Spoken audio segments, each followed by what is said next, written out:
So JP Morgan just dropped this massive 70-page outlook on the global economy, and their prediction for 2026 is honestly incredibly bold.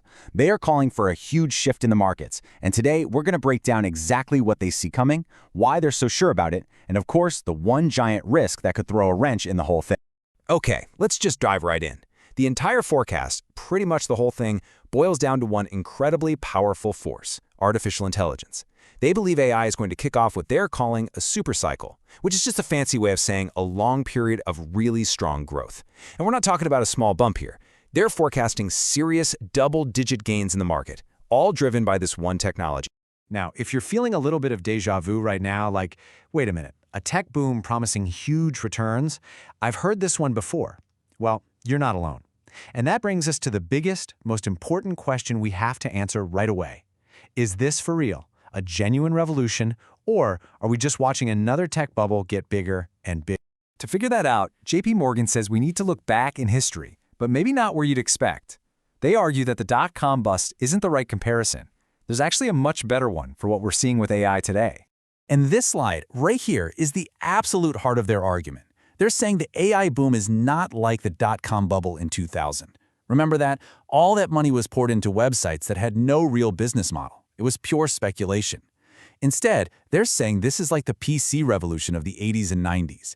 That's when we got actual practical tools like Microsoft Word and Excel, things that immediately made businesses more productive and led to real sustained economic growth.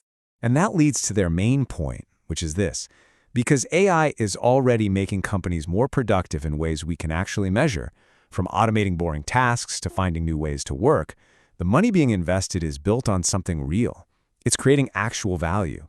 And JP Morgan believes that solid foundation is what makes this a fundamental shift, not just the wild speculation that we saw back in 2000. Okay, so if you buy that argument, the next question is obvious. Where do you actually put your money? Let's get into their global investment playbook. What's so fascinating is this kind of split personality in their strategy.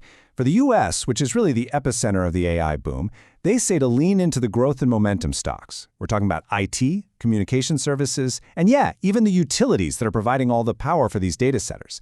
But then you look at developed markets outside the US, and it's a completely different game. There, they're saying pivot to value stocks. Think solid dividend-paying companies in sectors like industrials and financials. But wait, the strategy gets even more interesting when we look beyond the developed world. In what's a pretty big shift, JP Morgan has turned really bullish on emerging markets. They see a huge opportunity there that a lot of people might be missing. So why the big bet on emerging markets? Well, a huge piece of the puzzle is just how cheap they are right now. This chart shows it perfectly. Right now, they're trading at a 40% discount to developed markets. To put that in perspective, their average discount over the last 15 years has been more like 32%. So in simple terms, they're on sale, big time. And it's not just that they're a bargain. Big money from investors hasn't really rushed back in yet, which means there's still time to get ahead of the curve. They're specifically calling out China, India, and South Korea as places to look. And check this out. They highlight South Korea in particular, forecasting a massive 37% jump in earnings per share in 2026. Why? Because South Korea is right at the heart of the semiconductor industry that's building the chips for this whole AI revolution. Okay, but no forecast this good can be all sunshine and roses, right? Of course not. And JP Morgan is very upfront about the one giant question mark hanging over this entire AI supercycle. You see, the problem isn't really finding the money to build all this stuff. The big tech companies have plenty of cash for that. The real question, the one that keeps people up at night, is whether the hundreds of billions, maybe trillions of dollars being poured into AI will ever actually pay for themselves. So, JP Morgan actually did the math, and the number is just staggering.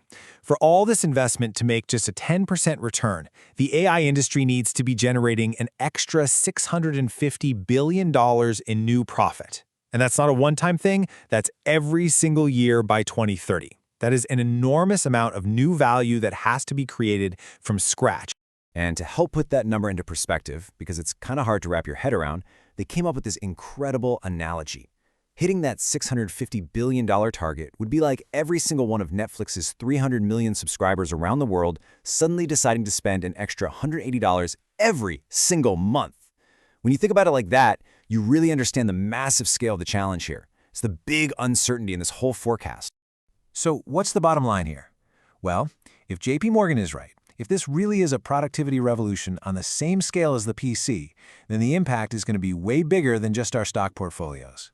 These kinds of shifts don't just make markets go up, they create entirely new economic leaders and can literally reshuffle the deck on a global scale.